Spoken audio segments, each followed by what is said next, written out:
Hello boys and girls, welcome back to CAMNES Studio. In this brief video, we are going to take a look at one of the most important concepts of archaeology.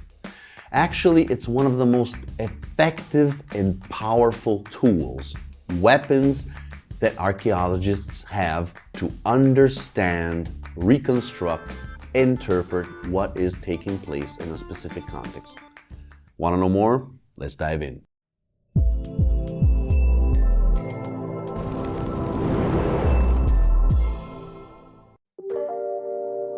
What we are going to take a look today, understand today, is a concept that you're not going to find in a manual. You're not going to find in an archaeology course at a university. You're not going to find probably or rarely at a dig. It's something you have to understand and develop on your own. But it's something that I would love to have had as a suggestion, as a recommendation, as an indication, an inclination on how to proceed in specific moments of understanding our past, of reconstructing a specific and researching a context, an archaeological context. What am I talking about? I'm talking about intuition. Oh yes, intuition. It may seem something strange, maybe to someone banal, but it's something fundamental. Because let's explain, what do we mean, what do we intend by intuition? Intuition, we mean perceive, understand, by specific clues that something is taking place, something is going on, hence advancing a possible interpretation, hypothesis, a reconstruction, okay? But how does that take place? It's something very difficult that not everyone has, I must admit. But it's something that it's very important to have and to use in archaeology. You must rely on your own intuition, your thought, your logical interpretation of the facts, of the data. So, based especially on your experience, that is fundamental. You're going to need a lot of experience, okay, before somehow giving credit to your intuition. You're going to need experience on the field, experience in, conferences. You're going to have to read a lot of articles, of manuals. You probably went through your university, or you're still in the process of studying. All that is going to somehow click together at a certain point when you're going to be responsible of your trench at an archaeological context excavation project.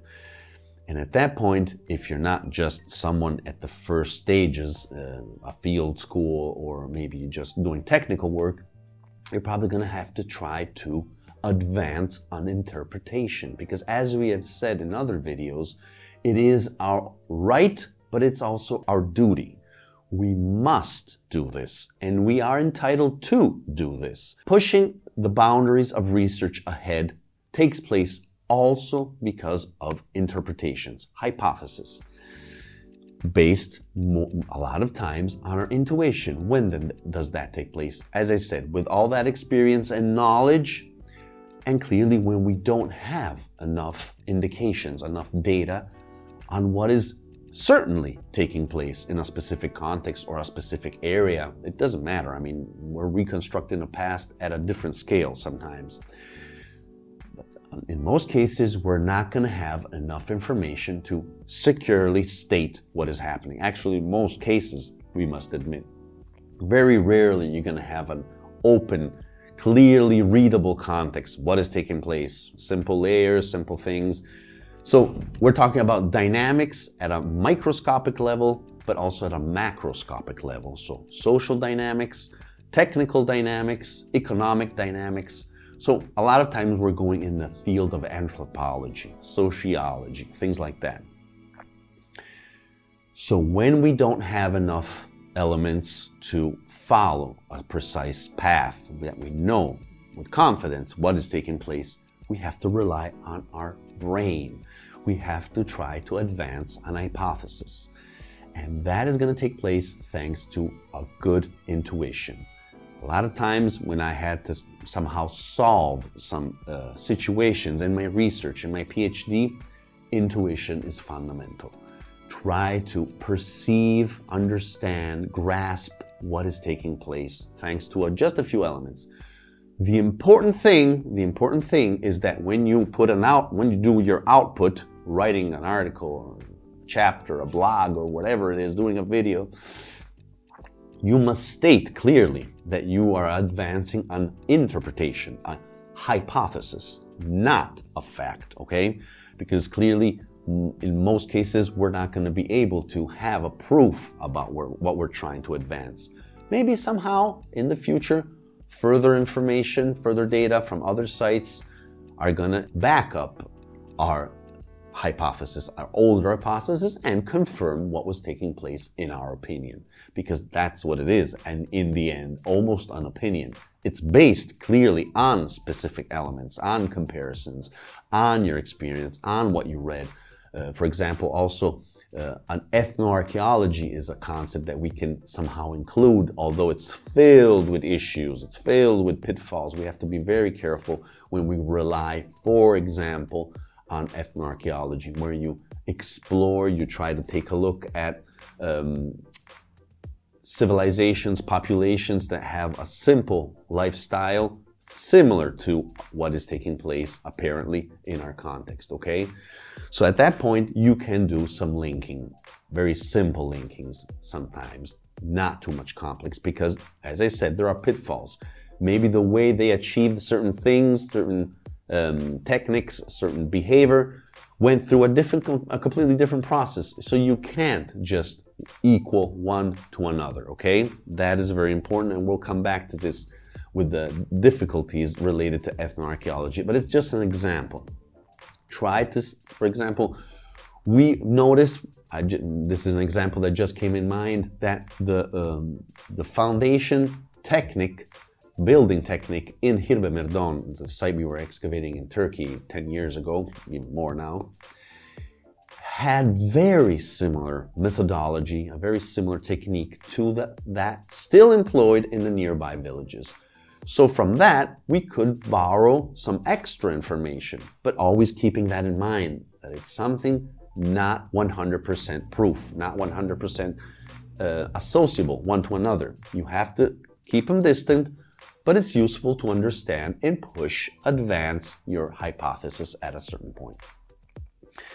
In any case, intuition is at the base of specific understandings, the base of certain research. Sometimes you have to try to prove your idea, which is also very difficult and very dangerous.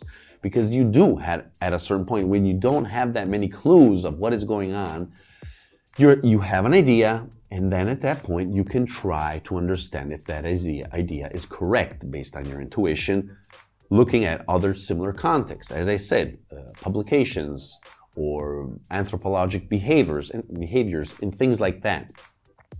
But if what we are taking a look at does not give us the necessary feedback to say, okay, we're on the right road, or we're on the right path, what I'm saying may have some reliable information, some grounded data, grounded ideas, then at that point, maybe sometimes it's correct to say, no, this is not the right path. I'm trying to somehow validate what my thoughts, but it's not working. Let's move to something else. But that's very dangerous because a lot of times, trust me, this always happens. You almost fall in love with a specific idea. You want that idea to work at all costs, and that is very, very dangerous because at that point, sometimes not even realizing it, but you may be changing some things in order to fix everything, to make everything nice and tidy and perfect and splendid. No, okay? No. Messy is more credible. Messy is true. Everything perfect isn't. In any case, I just want to say that intuition is useful, but clearly we must use it in a specific way with all the precautions and the necessary precautions. Okay, guys, Please leave your comments here below. Please write at our email address, ask@camnes.org. Anything, we'll try to reply you on video. And what else can I say? Understanding the past explains the present and defines our future. Hi guys, if you want to discover more about archaeology and our ancient past from a different perspective, make sure to click on the CAMNES logo here below. And don't forget to turn on the notification bell so you will never miss an episode and join the archaeological community in search of the truth.